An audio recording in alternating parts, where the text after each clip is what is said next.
Chapitre 7. Les corps de l'homme.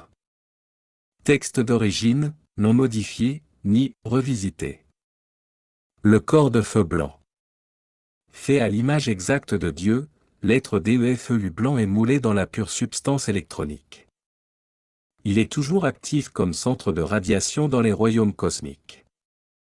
Une partie infime de cet être est le pouvoir énergétique pour les autres corps. Lorsque les planètes tournent autour de leur soleil individuel, les corps de feu blanc de toute l'humanité participent activement à la joie de la création cosmique. La première décision, prise en l'être de feu blanc, est de savoir s'il ne doit fonctionner que dans le cosmos, ou s'il doit projeter volontairement le double aspect masculin-féminin de sa nature divine dans les royaumes du Maître ascensionné pour donner une aide plus concentrée à une évolution particulière. Les compléments divins sont appelés la présence Ayam, je suis individualisé. La présence Ayam, je suis. Le corps électronique. La présence je suis ou corps électronique est un être vivant, individualisé, avec lequel on peut s'entretenir, et qui entend chaque appel ou prière. Il ne connaît que la perfection de la tête divine qu'il distribue sans arrêt dans le monde de la forme. La présence je suis ne fait qu'un avec la fondation de l'univers, et ne fait qu'un avec le grand je suis. Les rayons de lumière, ou l'énergie, qui passent dans le corps physique depuis le corps électronique, sont identiques aux rayons qui proviennent du Soleil pour devenir lumière, énergie et vie pour toute chose sur la planète. Si la conscience individualisée voulait bien rester attentive à sa source, la présence je suis, soit, la perfection, celle-ci serait toujours manifeste dans le monde individuel. Le corps causal. Le corps causal forme l'auréole de la présence je suis.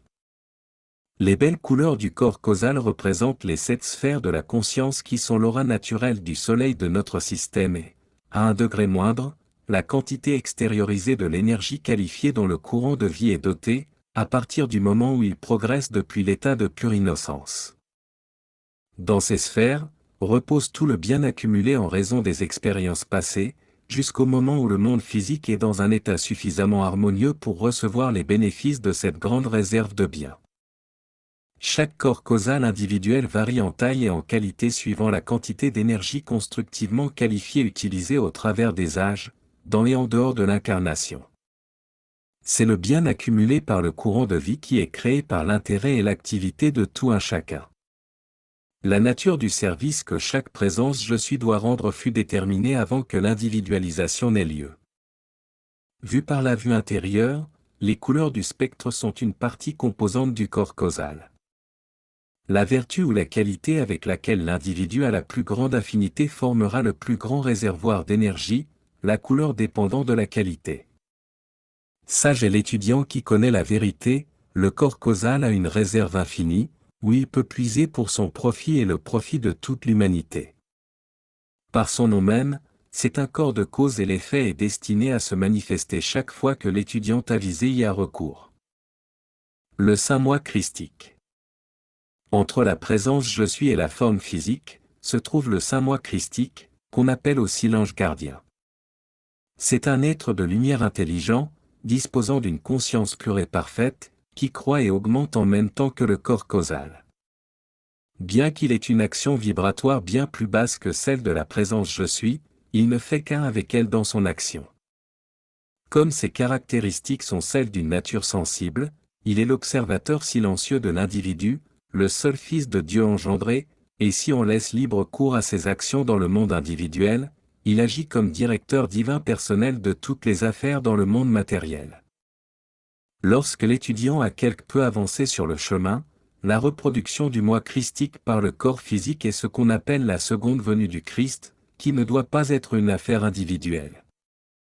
Ainsi nous devons comprendre pourquoi il n'est pas suffisant de croire dans le Christ, mais que, en plus, chacun doit devenir Christ dans son propre monde et pour son propre environnement. Lorsque l'individu a décidé d'utiliser ses expériences dans les 7 sphères intérieures et de demander son incarnation sur Terre, le Saint-Moi christique a agi comme transformateur pour réduire la magnificence de la présence je suis dans l'atmosphère dans laquelle auraient à fonctionner les véhicules du moi extérieur. Il est en harmonie complète, émet une musique magnifique et une senteur délicieuse. Jésus a parlé de cette étincelle de divinité dans l'homme, du Père intérieur. Lorsque la présence Je suis se porte volontaire pour s'incarner sur terre, elle projette une minuscule réplique d'elle-même dans le sein de la mère au moment de la conception. C'est le pouvoir de cohésion autour duquel les constructeurs de formes créent les corps inférieurs. Lorsque le rayon féminin augmente son intensité sur la Terre, les mères de la race se rendent mieux compte du privilège sacré qu'elles ont d'aider les constructeurs de formes à nourrir le saint moi christique. La forme est en somme le calice pour l'esprit qui va arriver. L'obligation et la responsabilité des parents envers les esprits des embryons peuvent empêcher ou retarder le développement spirituel de ces enfants. Les 4 corps inférieurs. Le corps émotionnel. Ce corps fut créé avec la substance du royaume émotionnel ou royaume du sentiment, qui est le royaume des anges et des archanges. Il a été développé dans un seul but, irradier la nature de Dieu, et toutes les vertus de bonheur, de pureté, de miséricorde, de pardon et de paix. Il n'a pas été donné pour créer des sentiments violents qui se manifestent sous forme de guerres ou d'imperfections de toutes sortes. C'est le monde du sentiment. C'est le plus grand des 4 corps. Il est principalement composé de l'élément eau. Le corps émotionnel fut mis au point par les constructeurs de formes pour servir de berceau protecteur aux corps inférieurs, de même que la surface de la Terre est bercée par les mers. Son but exact est de nourrir les idées divines du sentiment positif de l'accomplissement. Les pensées, les paroles et les actions ont peu d'efficacité jusqu'au moment où l'enthousiasme des sentiments se projette en elles pour les soutenir dans toute sphère où la conscience de l'individu désire qu'elle agisse. La conscience du sentiment, ainsi que celle des 3 autres corps inférieurs, doivent être purifiées en invoquant le bien-aimé Maître élevé Saint-Germain et la flamme violette de transmutation car, pendant des siècles, l'individu a été assujetti à des situations variées où les désappointements, les désillusions, et les rébellions ont créé des sentiments antagonistes comme des eaux troubles.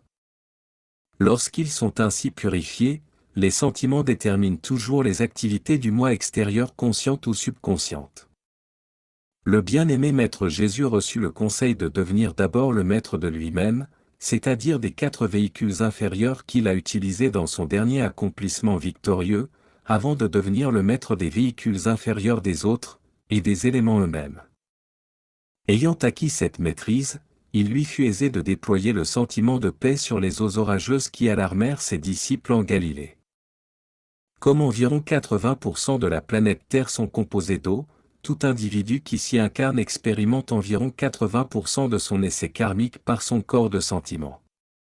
C'est la formation la plus difficile de tout ce qui appartient à cette chaîne et cela, dans une certaine mesure, explique pourquoi la Terre est tombée dans l'abîme. La tenue en laisse du monde émotionnel est la plus grande initiation du Dieu qui évolue. Quand l'étudiant a acquis une maîtrise sur la nature du sentiment, il reçoit son diplôme terrestre, car c'est la leçon la plus importante qu'il puisse apprendre sur Terre, de sorte que les individus s'incarnent et se réincarnent là, comme les feuilles reviennent sur l'arbre, pour maîtriser ce monde des sentiments et des émotions. Le corps mental. Le corps mental, qui est façonné d'après la substance du royaume mental, est tout à fait similaire au Saint-Moi christique en cela qu'il doit être le véhicule du Saint-Moi christique dans l'expression inférieure ou extérieure. L'activité mentale fonctionne par son corps qui contient tous les accroissements des conceptions, des opinions, des connaissances humaines et les conclusions tirées de toutes les sources d'information. Le corps mental fut créé pour être le serviteur de la flamme individualisée et non pas son maître. Il était destiné à être l'instrument pour créer et maintenir le modèle ou la vision jusqu'à ce que la manifestation puisse avoir lieu. Il devrait être le calice pour la réception des idées divines. Il possède en lui-même le pouvoir de concevoir ces idées divines sous une forme pratique de travail. Le corps éthérique. Le corps éthérique est la contrepartie, et la véritable forme de la forme humaine tangible, mais il est composé d'une matière beaucoup plus subtile. À l'intérieur de ce corps se trouvent les enregistrements et les souvenirs de toutes les expériences vécues par l'individu au cours d'innombrables incarnations. C'est également le moyen par lequel se transmet la force vitale dans toutes les parties de la forme humaine. Il détermine ainsi l'état de santé du corps physique, parce que, en lui-même, il est le dépositaire, le transmetteur d'énergie, et le véritable intermédiaire des mondes extérieurs et intérieurs de l'homme. Le corps éthérique, quelquefois appelé l'âme, enregistre toutes les expériences du courant de vie, depuis que l'individualisation a eu lieu. Il réceptionne du corps mental les pensées qui ont reçu de l'énergie depuis le corps du sentiment. Avant que les pensées et sentiments puissent se manifester dans le monde de l'apparence physique, ils doivent être épurés par le corps éthérique. Et comme le corps éthérique détient tous les enregistrements, bons ou mauvais, en lui-même, il est de première importance que les méfaits du courant humain qui y sont enregistrés soient transmutés par la flamme violette. Ces enregistrements forment l'essence d'une personnalité et ils marquent toutes les activités de l'individu de leur nature spécifique. Bien-aimé Orion. Quelquefois, une femme désirera un enfant, mais si la première association avec cette âme a été malheureuse, lorsque la pression du monde du sentiment de cette âme qu'elle va porter touchera son aura, elle éprouvera une grande répugnance dans son sentiment de future mère, et évoquera des souvenirs des dissonances passées avec cet être qui va arriver. Alors, il arrivera que cette future mère décide tout à coup d'avorter de cette âme, en raison de l'énorme antipathie qui, karmiquement, les relie ensemble. Dans ce cas, cette personne qui aura sincèrement prié pour avoir un enfant, décidera soudain qu'elle ne le veut plus. Bien-aimé Uriel. Vous savez que le corps éthérique est un miroir. C'est sa nature. Il reflète toute expérience et il prend la forme des pensées et des sentiments. Lorsqu'un homme meurt, son corps éthérique apparaît exactement comme sa forme prostrée. Si le corps physique est ratatiné et usé, l'éthérique a exactement cet aspect. Lorsqu'il passe de l'autre côté, je parle maintenant de l'homme éveillé, le corps éthérique reflète ce qui l'entoure, et il commence à rejeter l'apparence de l'âge. Au bout de quelques années, le corps éthérique de celui qui vient de mourir réassume donc une apparence de jeunesse, et chaque personne dans les royaumes inférieurs revient finalement à l'apparence des 35 ans environ. Pourtant la substance physique qui formera le prochain corps physique fera que les élémentaires du corps physique et le corps éthérique soient de nouveau déformés, si c'est le type de vêtement que l'âme a gagné. Il y a donc souvent une rébellion des élémentaires du corps, en raison de la légèreté et du bonheur qu'ils ont connu dans le corps éthérique, qui contraste avec la forme grotesque ou mal conçue dans laquelle le courant de vie doit rentrer. Le corps physique. Comme les autres corps, le corps physique est retiré de la substance de son propre royaume. Sa fonction, comme nous le savons, est d'accomplir des actes physiques et de s'exprimer dans le monde de la forme. Ce corps est fait de particules minuscules de substance lumière que l'homme a choisi d'appeler électrons. Ces particules sont émises par le corps de Dieu qui les prête au courant de vie individuel pour créer un vêtement de chair à l'image du Saint-Moi christique. Toutefois, la réalité n'est pas le corps physique, qui est simplement un point d'ancrage sur la Terre pour les rayons de lumière qui sont projetés directement depuis la tête divine. C'est l'ancrage sur la surface de la Terre par lequel doivent être partiellement canalisées les activités des 7 autres corps. Lorsqu'ils sont parfaitement accordés avec l'être de feu blanc, ils sont une présence maître, ici, sur la Terre. Inversement, les imperfections du corps physique sont le résultat de l'impact des natures émotionnelles, mentales et éthériques qui émanent non seulement de lui-même mais aussi d'autres courants de vie. L'environnement, et les associations présentes et passées, sont des facteurs de première importance dans la constitution de ces corps. Bien des ascètes, qui se sont soumis à la loi de l'abstinence, qui ont mortifié le corps et sont morts dans une chemise de crin, sans mortifier le corps du sentiment ni le mental, ne se sont pas élevés aussi haut que ceux qui ont été plus relaxés dans les choses charnelles, mais plus stricts dans la sublimation de la vie. Bien des hommes et des femmes, dans des monastères ou des couvents, qui se sont livrés à certaines abstinences et mortifications du corps physique, étaient remplis d'amertume, d'orgueil spirituel et d'arrogance, et l'âme qui était tout ce qui restait pour passer devant le conseil karmique était pire que s'ils avaient vécu une bonne vie et étaient revenus chez le Père avec une âme dans laquelle il y aurait eu au moins un peu de paix et de tolérance. Il existe un équilibre dans la loi. L'obéissance morale à la loi charnelle de bonne vie et l'éthique sont bonnes et doivent être recommandées, si elles sont basées sur la foi dans la force de l'âme, dans la conscience et la pureté de sa nature. Mais si elle fabrique des frustrations et des cicatrices à l'âme, il vaudrait mieux qu'elle n'ait jamais existé. Les liens karmiques. La mer de votre monde émotionnel est comme un grand ovoïde autour de vous, et dans celui-ci se trouve l'ovoïde du corps mental, à l'intérieur duquel encore se trouve l'ovoïde du corps éthérique. Souvent, vous pouvez voir la silhouette du corps éthérique qui s'étend de 10 à 25 cm autour de la forme de chair.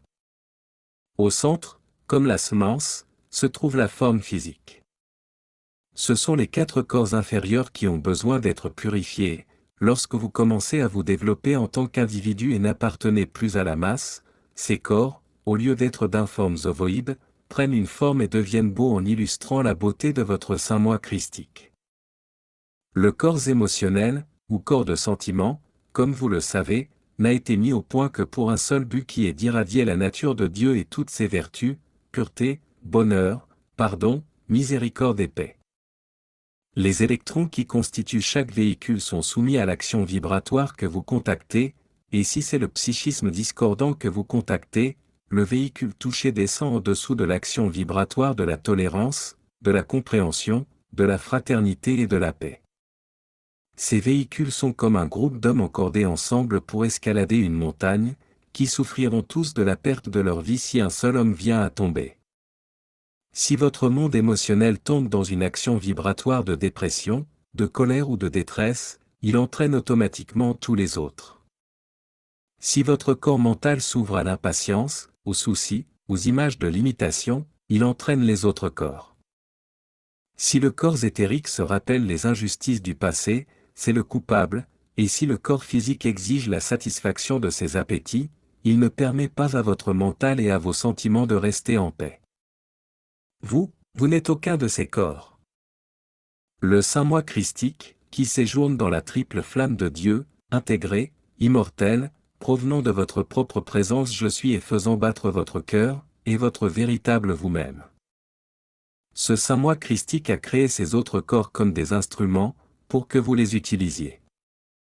Si, toutefois, votre corps émotionnel continue à prendre les énergies du Christ pour les utiliser à faire des scènes ou à se mettre en colère, si votre corps mental continue à produire des images de carence et de limitation, si le corps éthérique continue à donner de l'énergie aux impuretés du passé, si le corps charnel continue à réclamer des attentions, alors la sainte flamme du Christ en vous n'a pas l'occasion d'extérioriser le plan divin. Vous devez prendre en main ces 4 corps inférieurs, car vous avez pris la responsabilité de leur résurrection et de leur vie. Lorsque vous maintenez ces corps dans un sentiment de tolérance, d'harmonie, de pureté, d'amour, de bonheur, de joie, de compréhension et de toutes les autres qualités, vous émettez la lumière.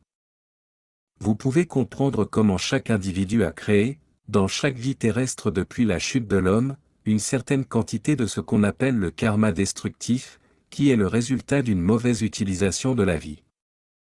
Ce karma agit sur de nombreux plans suivant le corps qui est l'offenseur principal.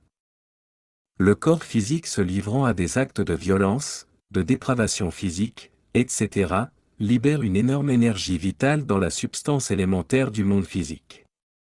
Cette substance reste dans la vie élémentaire emprisonnée au plan physique, jusqu'à ce que la même âme qui l'a créée la reprenne dans son propre corps physique à l'occasion d'une autre incarnation et que, par la souffrance et la maladie, elle rachète cette énergie, à moins qu'elle n'ait été précédemment transmutée par l'action du feu violet qui la libère. Les courants de vie qui commettent de grands actes discordants sur le plan mental, comme ce qu'on appelle des crimes de cruauté mentale, chargent les éléments d'une action vibratoire dissonante. La marque de l'individu remplit l'atmosphère mentale qui doit être rachetée, et remise dans le véhicule mental de cette même âme, dans un temps à venir, pour sa rédemption. Les individus qui commettent des actes de cruauté émotionnelle chargent la substance du plan émotionnel d'une certaine action vibratoire, qui s'enregistrera ensuite dans le corps émotionnel du même courant dans un âge ultérieur. Ces différents types de crimes, qu'ils soient physiques, mentaux ou émotionnels, sont, dans leur circuit de retour, à l'origine des causes des maladies physiques, mentales et émotionnelles. Pour qu'une âme retrouve toute sa liberté, elle doit nécessairement racheter les énergies dont elle a fait un mauvais usage. Pour cette raison, il faut que cette âme ait un corps sur chacun des plans concernés, y compris une forme physique par laquelle elle puisse racheter la vie élémentaire de ce plan. Chaque courant individuel accepte la responsabilité d'une qualification de l'énergie pour chacune des 7 sphères dans lesquelles un de ces corps fonctionne. Il y a un centre au cœur du Saint-Moi christique, du corps causal, du corps électronique et des corps physiques, éthériques, émotionnels et mental. Chacun de ces 7 corps contribue constamment, par la puissance qualifiante de son intelligence propre, aux activités de l'atmosphère de la sphère dans laquelle il fonctionne. Lorsque le rayon de la lumière de la présence Je suis, la corde d'argent, passe par les 7 corps, l'essence de vie qu'il porte dans son état informé, pur et naturel, ainsi que l'individu, prennent la responsabilité de qualifier cette énergie, en sachant très bien que, sous le coup de la loi du cercle, tout ce qui est mis reviendra accompagné d'émissions identiques et amplifiées. Les chakras.